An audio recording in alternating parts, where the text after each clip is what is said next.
In this video, we're going to talk about primary research, specifically on interviews. So this section of the handout, iProject Stages 3 and 4, specifically covers interviews.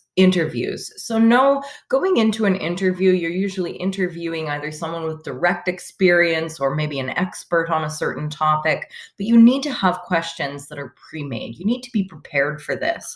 And you should have around 8 to 12 relevant questions that are very much posed to gather specific information. They should increase your knowledge of the topic, and the answers shouldn't be obvious. You need to make sure that you have open-ended questions, some that are focused on gathering qualitative information, and some that are focused on quantitative information.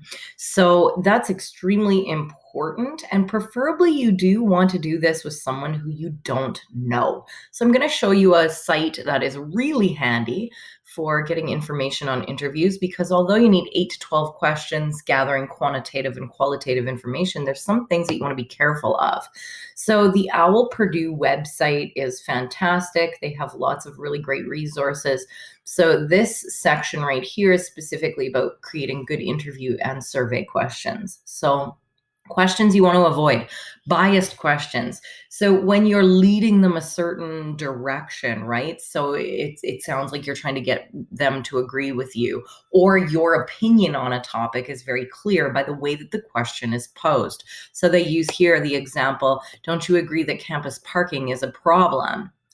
A different way that you would state that without imposing your own bias upon it is parking on campus a problem? And you are then gathering the individual's direct opinion without influencing it at all. Also, questions that make assumptions are really, really important. So this just kind of changes your wording a little bit. There are many people who believe that campus parking is a problem. Are you one of them? Right? It just kind of adds in a bit of a slant to it that you want to try and avoid. To agree or disagree that campus parking is a problem is a much better option.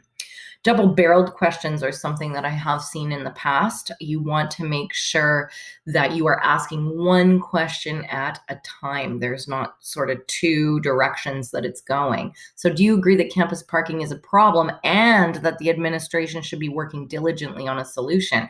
You need to make sure that those are two separate questions and you address them separately. You also want to be really cautious about really wordy questions. You want to be very clear and very concise about how you ask the questions. You don't want to confuse the person that you're interviewing. So also, you want to avoid questions that don't relate to information that you need for your presentation. So your presentation is divided into 5 subtopics. If you are wanting to just gather primary information on one of those topics, you need to make sure you ask questions that are related to that section, not necessarily other sections.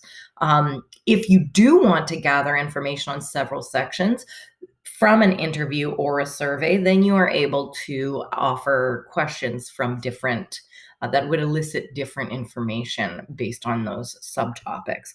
So one website that I wanted to specifically look at was the interviewing one. So there's a bunch of tabs over here. The interviewing section is quite important.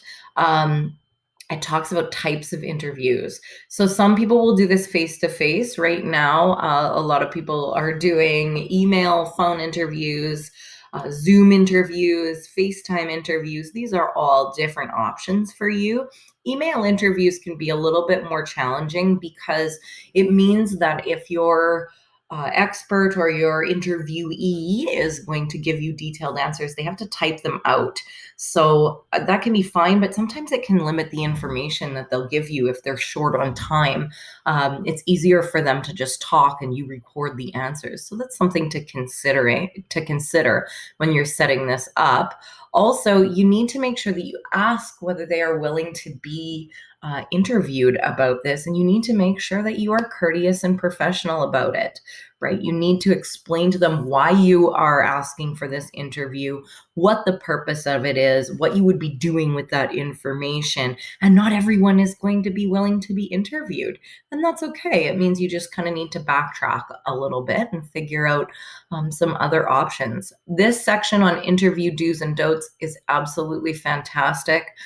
Please do read through here. You want to make sure that specifically you're careful about the questions you ask, that you make them comfortable first. You want to start with a little bit of small talk. Interviewing does, you need to work your interpersonal skills a little bit and put the person at ease so it's easier for them to give you the answers that they need.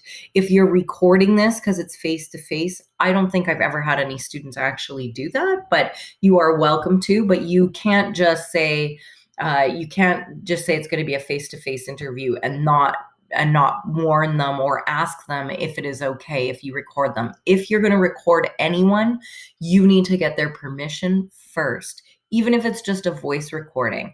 Some people are very uncomfortable with that. So just make sure that you ask and are prepared. If they decide that they're not comfortable with it, you have to accept that and just take notes on what they've said.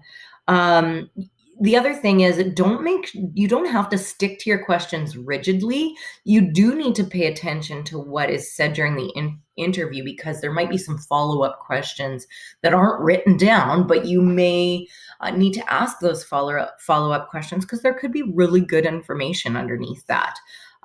So that is it. Make sure you come to the interview really prepared. You need a paper, you need pen, you need any of the equipment that you need to be able to record this information is really important. So make sure you are ready to go with that. The last thing that I wanted to just quickly show you is that when you are processing the information on an interview, what this would usually consist of in your PowerPoint would be a paragraph of the summary of your research. You might include that in the speaker's notes and have visuals that go with it, explaining what your expert said about the topic. You're not going to include everything that the expert or the individual you interviewed gave you, because not all of it is going to be super relevant. You just need to pick the pieces that work best for you. So good luck with your interviews.